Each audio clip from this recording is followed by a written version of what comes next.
Bonjour tout le monde, bienvenue à ce premier webinaire des jeunes chercheurs, jeunes chercheuses de l'ISE de l'hiver 2022. Bonne année à tout le monde. Je pense qu'on peut encore se souhaiter bonne année jusqu'à la fin du mois de janvier, c'est ce que je me suis fait dire récemment. C'est le premier webinaire, il y en aura 3 cet hiver. Je vous invite à aller voir sur le site web de l'ISE pour voir le contenu des prochaines présentations en février et en mars. Je vais me présenter, je pense que tout le monde me connaît, mais quand même, Marie-Audrey Ouellette, agente de recherche et de planification à l'Institut des sciences de l'environnement. Je m'occupe de coordonner cette série de webinaires. Je suis accompagnée de mon collègue Éric Pinault, qui est directeur du comité scientifique de l'ISE, qui va animer la période d'échange après la présentation de notre invité. Donc, notre invité aujourd'hui, Guy Martial Takam-Pongang, c'est un étudiant au doctorat en sciences de l'environnement. Il est dirigé par le professeur Charles Séguin, professeur en sciences économiques, et Jean-François Gué, qui est professeur associé à l'ISF, qui est aussi rattaché au MAPAC. Je vais vous demander, en fait, je vais en profiter, j'entends du bruit en arrière-plan, je vais vous demander d'éteindre vos micros. Quand on débutera la présentation de Martial, aussi d'éteindre vos caméras pour qu'on n'ait pas de distraction ni visuelle ni sonore.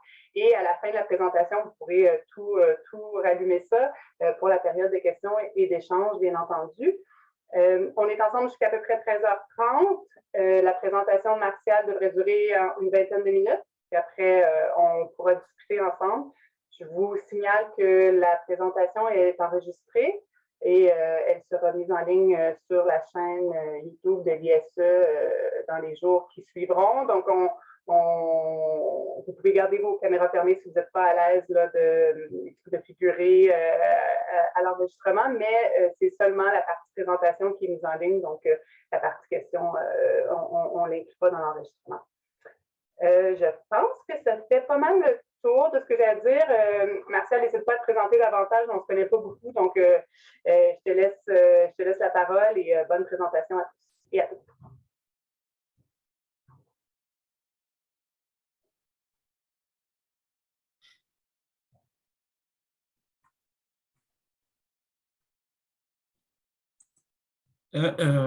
Merci Marie-Audrey. Donc, je crois que tu m'as assez présenté. Donc, en effet, je suis étudiant en 4e année au doctorat en sciences de l'environnement à l'ISE. Donc, et mes travaux, aujourd'hui, je vais vous présenter un chapitre de ma thèse qui porte sur où je fais une proposition d'un indice composite pour mesurer le niveau d'adoption de l'attitude de conservation. Donc, effectivement, je travaille sur la direction et la co-direction respective de Charles Séguin et Jean-François Gué. Donc, alors, peut-être un mot aussi sur ma thèse. Donc, comme je disais tantôt, c'est un chapitre de ma thèse. Donc, et la thèse tout entière porte essentiellement sur l'adoption et la durabilité de l'agriculture de conservation ici au Québec. Donc, ceci étant dit, à guise de contexte,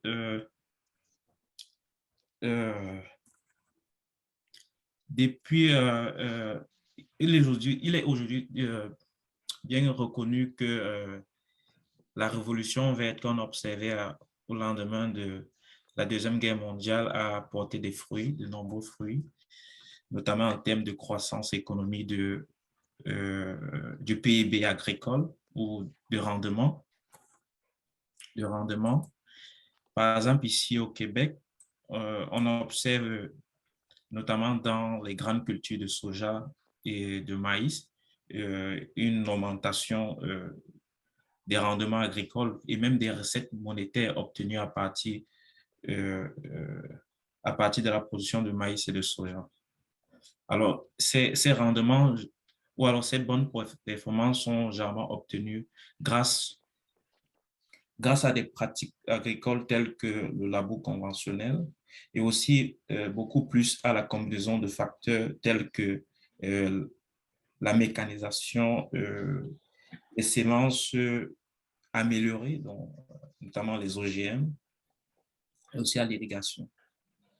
Alors, cette bonne performance de l'agriculture s'est également accompagnée a eu également de nombreuses conséquences négatives sur les sols, dont un des symboles les plus importants, généralement dans la littérature, c'est le fameux Dust Bowl, donc le gros nuage de poussière qu'on avait observé dans les plaines américaines dans les années 30.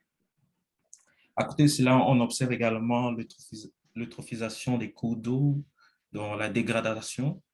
Au Québec, par exemple, on documente on a une baisse de la fertilité des sols, selon un rapport publié par le MAPAC en 2020. Également, depuis les années 90, on avait fait un recensement sur les sols ici au Québec. On s'était rendu compte que 90% des terres cultivées étaient touchées par la détérioration de la structure des sols.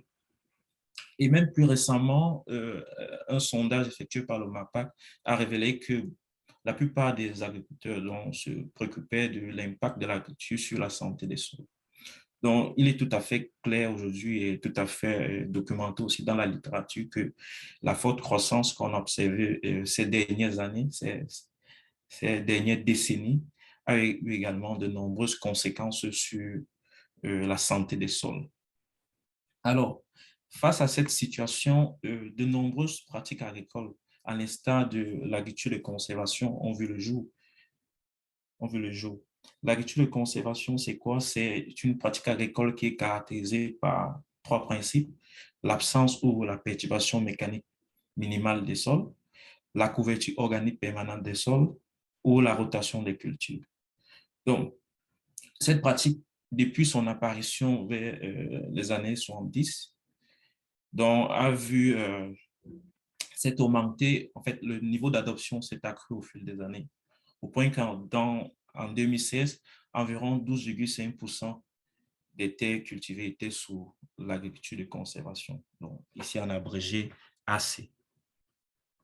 Au Canada également, cette pratique est présente depuis plusieurs années. On estimait en 2016 que environ 20 millions d'hectares étaient sous l'agriculture de conservation au Canada. Alors, malgré le fait que cette pratique a évolué au fil du temps, il existe toujours un débat sur les performances de cette pratique-là. Pendant que d'autres études ont montré que cela a un impact positif sur les revenus et sur même les rendements agricoles, d'autres ont eu des effets négatifs ou non significatifs. De l'autre côté, même sur les questions de l'adoption de cette pratique, il y a également un débat qui subsiste. Il y a plusieurs facteurs qui peuvent, par exemple, expliquer qui peuvent expliquer l'adoption de cette pratique-là par les agriculteurs.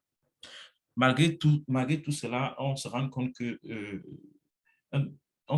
n'y a pas une universalité de facteurs, ou alors que les résultats d'une étude varient d'une étude à une autre. Alors, une des causes fondamentales de toutes ces controverses autour de l'agriculture de conservation, tant au niveau de l'évaluation de sa performance et au niveau même de la détermination des facteurs d'adoption, réside notamment sur l'identification même des adoptants de l'agriculture de conservation. En réalité, la plupart des études qui se sont intéressées à ces questions de performance ou d'adoption se sont généralement basées sur une approche dichotomique de l'adoption de l'agriculture de conservation. C'est-à-dire ils ont classé les acteurs soit comme adoptants ou non adoptants. Alors que lorsqu'on observe qu'en réalité, cette approche dichotomique ne permet pas généralement d'identifier les adoptants de l'agriculture de conservation. Parce que ces agriculteurs généralement adoptent partiellement les pratiques de l'agriculture de conservation. Donc, face à cette faiblesse de l'identification des adoptants de l'agriculture de conservation, nous voulons dans le cadre de cette étude proposer une nouvelle approche pour mesurer le niveau d'adoption de l'acte de conservation.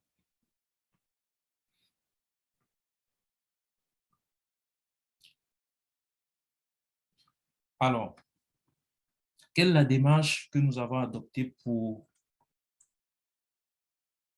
proposer notre indice? Donc, il est important de rappeler d'abord ici que un bon indice qui permet vraiment de mesurer le niveau d'adoption de l'acte de conservation devrait être devait tenir compte non seulement des différents principes de l'acte de conservation, mais aussi devait être basé sur 3 années, parce que généralement, comme on a dit tantôt, un des principes fondamentaux, c'est que l'acte de conservation, un des principes fondamentaux, c'est la rotation des cultures. Or, les études montrent que pour que la rotation des cultures soit effective, il faut minimum 3 cultures, une rotation sur 3 cultures. Donc, il est important que notre indice soit basé sur au moins 3 années.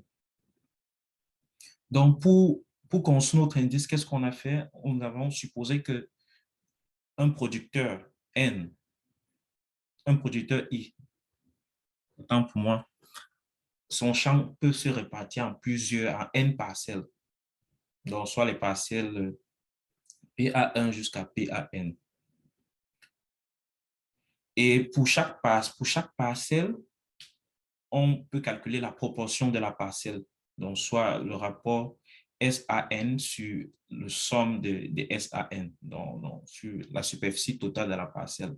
Donc, la superficie totale du champ, donc le rapport de la superficie de la parcelle AN sur la superficie totale du champ du producteur. Et à partir donc de ces éléments-là, on peut calculer ce que nous avons appelé l'indice composite au niveau de la parcelle N par la formule suivante. Donc, qui est la somme de J allant de 1 à 3, de WJ, YJ. Ici, W ici, c'est le poids, représente le poids de chaque principe. Le poids de chaque principe de l'acte de conservation et YJ représente le principe. Donc, on a YJ peut se décomposer en 3 puisqu'on a 3 principes. Donc, YJ peut prendre la valeur 1 si l'agriculteur fait le semi-direct ou le labour minimum, donc le principe 1. Y2 prend la valeur 1 si l'agriculteur laisse les résidus des végétaux ou a mis les plantes de couverture dans le sol, sur la parcelle. Et Y3 prend la valeur 1 si l'agriculteur fait la rotation des cultures sur la parcelle et 0 sinon. Donc, le poids de chaque principe sera déterminé ultérieurement. Donc, à partir de l'indice composite de la parcelle, on peut donc retrouver maintenant l'indice composite au niveau du champ en faisant la somme pondérée des différents indices au niveau de la parcelle multiplié par le poids de la parcelle. Donc, le poids de la parcelle ici, c'est la proportion de la parcelle par rapport à la superficie totale du champ. Et T ici, on a mis ici sur NT, ici, NT, T représente donc à l'année T. Donc, puisqu'on va faire une sommation sur les trois dernières années, donc ça que ici, on précise l'année T. Donc, lorsqu'on décompose, on se rend compte que notre indice composite, donc SIACA T, au niveau du champ, peut se réécrire selon l'équation au niveau de l'équation 3. Selon l'équation 3. Donc, j'ai juste décomposé l'indice composite de la parcelle. W1, Y1, W2, Y2, W3, Y3. Maintenant, en supposant maintenant que les principes 1, 2 et 3 aient été appliqués respectivement sur L parcelle, C et N, L, C et R parcelles dans l'année T, et puisque les puisque les Y prennent la valeur 1 si le principe de la parcelle est appliqué et la valeur 0 sinon, on peut donc aisément obtenir la formule 4 où notre indice composite de la parcelle sera le poids du principe 1 fois la somme. Le poids du principe 1 fois la somme des parcelles fois la somme des parcelles qui ont appliqué le principe 1 multiplié par le poids de cette parcelle-là. Le poids du principe 2 multiplié par la somme des parcelles, par la somme des parcelles qui ont appliqué le principe 2, le poids du principe 3 fois la somme des parcelles qui ont appliqué le principe 3. Donc, cela nous permet d'avoir l'équation 5 qui résume l'équation 5 où on a l'indice composite de la parcelle à l'année T qui est égal au poids du principe 1 fois la proportion du champ qui ont effectué donc le poids du principe 1, donc le principe 1 ici, c'est l'absence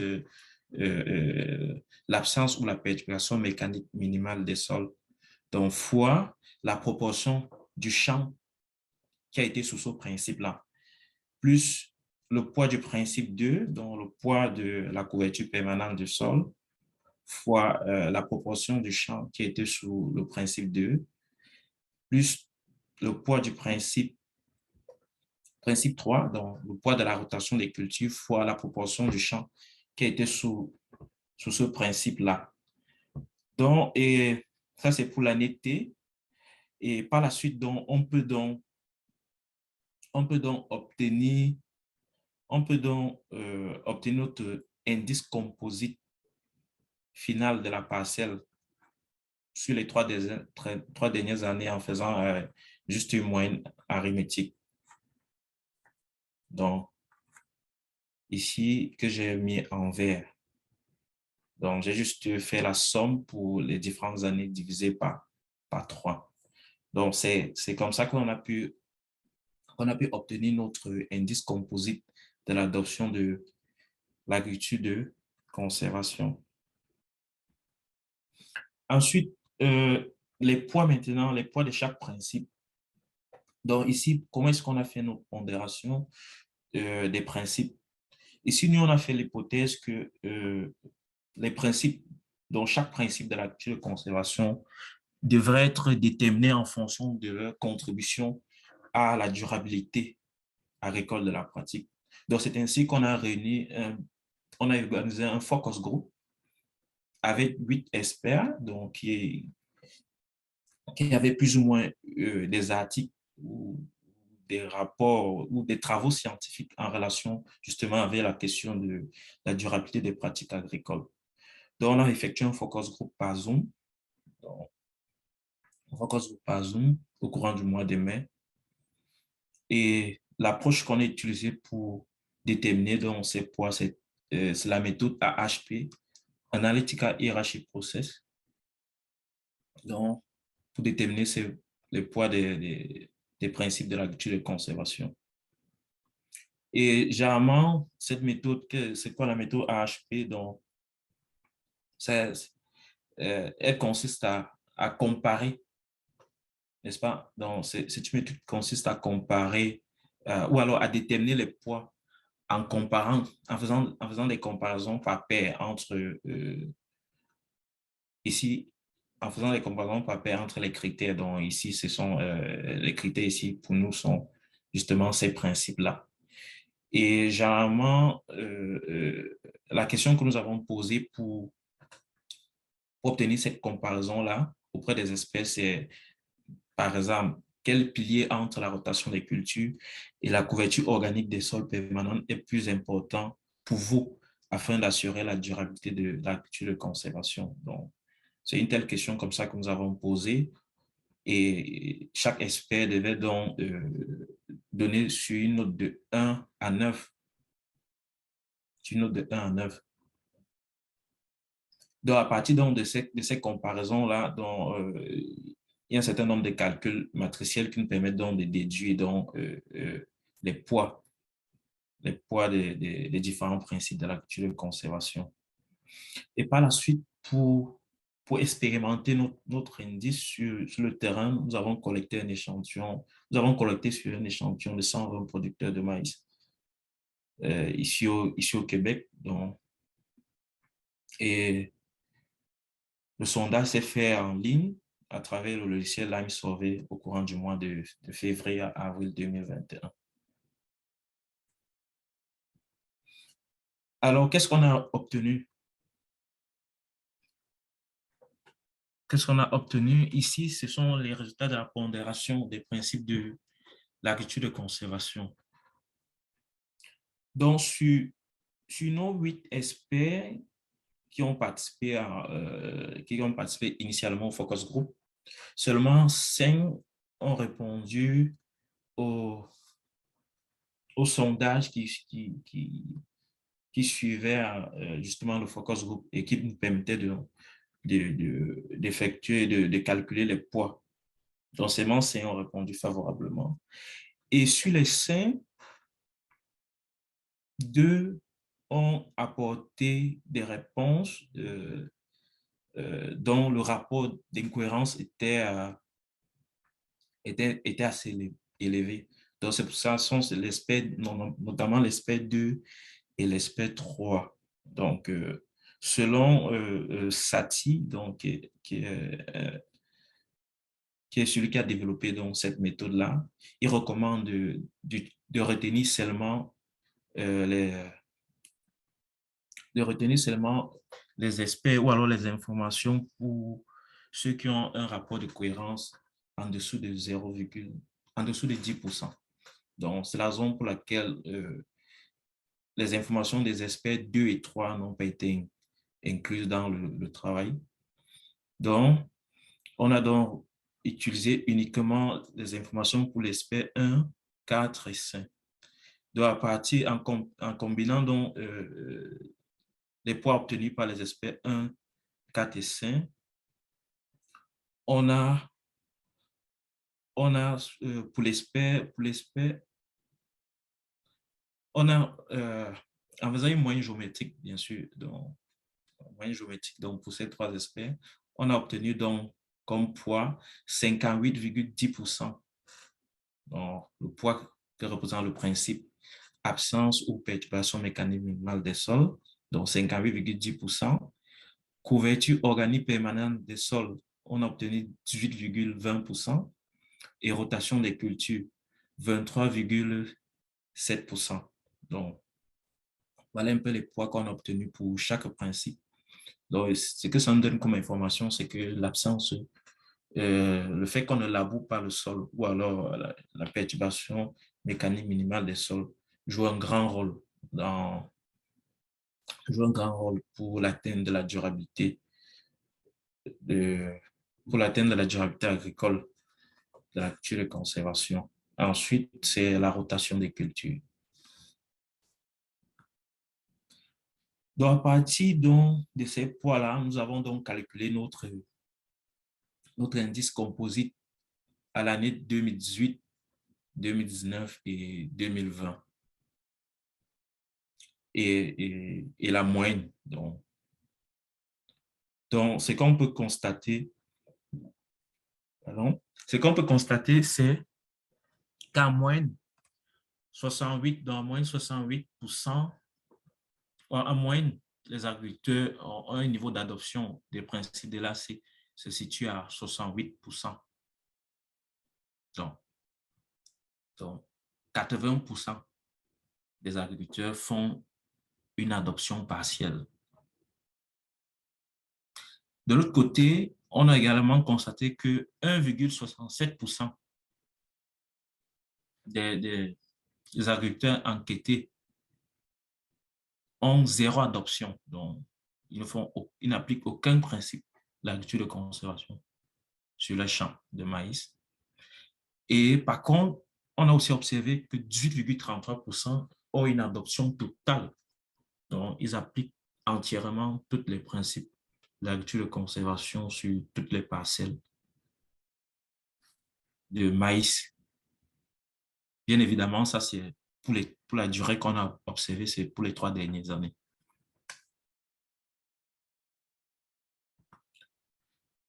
Donc, on a également aussi constaté que globalement, d'abord, que de 2018 à 2020, il semble avoir une tendance globale vers l'augmentation de l'adoption de l'agriculture de conservation.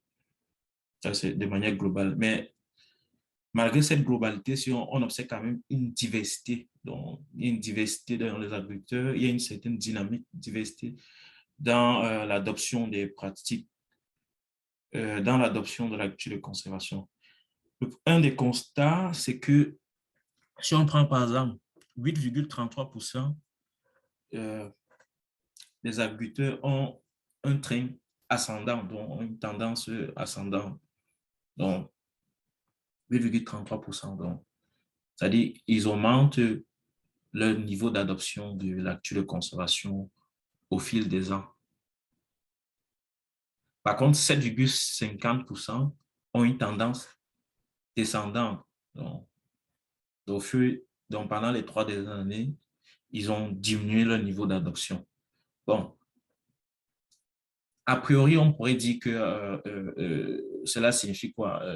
Pour le train 1, après, on pourrait dire que bon, ça se peut que il y a des gens, il y a des producteurs qui commencent à adopter, en fait, qui accroissent le niveau d'adoption ou alors qui sont motivés à adopter l'agriculture de conservation. Peut-être ils ont expérimenté et avec le temps, ils ajoutent de nouvelles parcelles ou alors ils intègrent toutes les composants. Ça se peut également que c'est un cycle un peu plus long. Donc, c'est un cycle un peu plus long où c'est peut-être après 3 années qu'ils vont décider de réduire le niveau d'adoption. Par contre, au niveau du train 4, ça se peut que certains producteurs abandonnent, peut-être ne sont pas contents, ils ne sont pas satisfaits peut-être des résultats qu'ils ont obtenus. Donc ici, vraiment, c'est vraiment des spéculations. On peut pas vraiment dire parce que l'échelle des mesures donc, était relativement faible donc, sur 3 années. On ne peut pas vraiment dire si c'est vraiment l'abandon ou c'est vraiment l'adoption. Par contre, ce qui est aussi important, c'est le reste de tendances qu'on observe, notamment le 8, le 2, le 3, le 4, le 9 et le 6, où on observe une certaine flexibilité. Donc, ils sont constants de 2018 à 2019, par exemple, sur le train 8, ils sont constants de 2018 à 2019, mais en 2020, ils augmentent. Ou alors, des exemples plus parfaits de cette flexibilité-là, c'est au niveau du train 2 et le train 3, où ils augmentent de 2018 à 2019, ils augmentent, après ils réduisent. Ou alors, ils descendent, ils réduisent, après ils augmentent. Donc, ceci traduit vraiment cette flexibilité dont on parle dans la littérature. Donc, parfois, même lorsque un producteur effectue le labour conventionnel, parfois, il peut effectuer la rotation des cultures avec peut-être le soja ou d'autres cultures pour bénéficier parfois des opportunités économiques qu'offrent ces cultures-là. Donc, et ceci démontre bien pourquoi si on se base sur des indices, sur des indicateurs dichotomiques, on fait fausse route. Parce que les producteurs sont flexibles. Ils sont flexibles. Donc, ils changent en fonction justement des conditions biophysiques. Donc, ça peut être que le sol est un peu compacté, ils sont obligés de labourer, ou ça se peut que peut-être pour contrôler certaines mauvaises herbes, donc, ils sont obligés de labourer. Donc, ça, c'est un peu une information importante que l'étude révèle, cette flexibilité-là qu'ont les producteurs dans l'adoption des principes de la culture de conservation.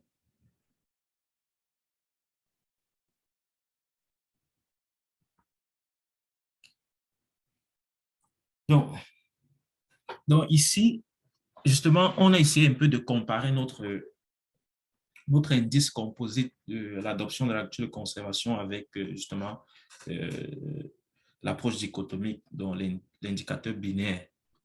Donc, dans notre question, on avait posé également aux producteurs à l'avance que selon eux, ils pensaient qu'ils faisaient quoi à l'actu de conservation ou pas. Donc, on s'est rendu compte que dans l'approche binaire, 81,9% déclaraient qu'ils font l'actu de conservation, contre 18,1%. Alors qu'en réalité, par rapport à notre indice composite, on se rend plutôt qu'on a plutôt seulement 18,33% des producteurs, des acteurs qui font l'agriculture de conservation. Par contre, et on a 80% donc, qui adoptent partiellement l'agriculture de conservation. Donc, ce qui permet de comprendre qu'effectivement, euh, dans l'approche dichotomique, ou alors quand un agriculteur dit qu'il fait l'agriculture de conservation, parfois en réalité, ça veut dire qu'il fait peut-être une adoption partielle.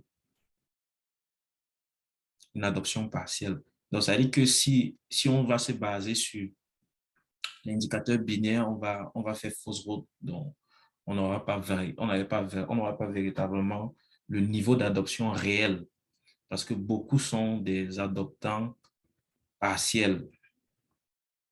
On a également comparé notre indicateur avec une approche où les poids des principes de la lecture de conservation sont déterminés à partir de l'analyse en composants principaux. Donc, c'est le tableau à notre droite. Le tableau à notre droite. On se rend compte que, premièrement, le niveau d'adoption totale est également 18,33, c'est bon. Dans la non-adoption 1,67, l'adoption partielle, on se rend compte, bon, à ce niveau, pour cette distinction-là, c'est correct. Donc, on a les mêmes résultats. On a également fait un coefficient de corrélation entre les deux. On s'est également rendu compte que le coefficient de corrélation est également très élevé. Donc, après, on peut se dire que notre indicateur composite, notre indice composite est le même que celui basé sur l'analyse en composantes principales. Par contre, lorsqu'on s'est amusé maintenant à regarder le classement des producteurs sur la base de ces deux approches, on s'est rendu compte que bien que globalement ça donne la même chose, il existe vraiment une grande différence entre les deux. Donc ici, par exemple, voici un tableau qui présente les 120 agriculteurs de notre échantillon. En vert, ce sont les classements où notre indice composite est celui obtenu à partir de l'analyse en composants principales classe les individus de manière identique, occupent le même rang. Par contre, tout le reste, ils n'ont pas le même rang. Donc, on se rend compte que les deux indices ont un coefficient de corrélation élevé et globalement, donc, en termes de distinction, adoption partielle, adoption totale ou non adoption, ils sont identiques. Mais cependant, dans la réalité, il existe quand même des grandes différences entre le classement obtenu entre les deux. Et la grande différence entre les deux vraiment réside au niveau de l'obtention des poids des principes. Alors que nous, on utilise une approche normative où on fait appel aux experts pour déterminer le poids des différents principes de l'agriculture de conservation. Dans l'approche positive, en utilisant l'analyse en composants principales, les poids sont plutôt obtenus en fonction justement des interrelations entre les variables. Les interrelations entre les variables. Donc, et nous pensons que notre approche est un peu plus meilleure que celle-là parce que si, parce que lorsqu'on refait l'analyse, notre approche est un peu meilleure parce que lorsque on fait l'ACP, l'ACP d'une année à une autre, on se rend compte que les poids diffèrent. On se rend compte que les poids diffèrent. Alors que chez nous, dans notre approche, les poids sont assez constants. Alors de l'autre côté, les poids diffèrent d'une année à une autre. Et on pense que c'est cette grande différence qui fait en sorte que le classement obtenu entre les deux approches n'est pas la même. Et on peut aussi constater que, vu que les poids peuvent différer, on se pose la question, est-ce que les poids des principes de là, c'est devraient différer d'une année à une autre? Donc, nous pensons que non. Donc, c'est pour ça que nous avons préconisé que non. La meilleure approche vraiment réside euh,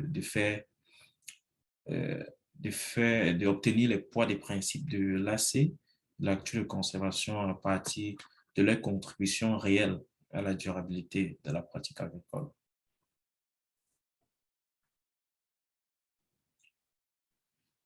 Donc, en conclusion, nous avons proposé un indice composite de l'adoption de l'actu de conservation.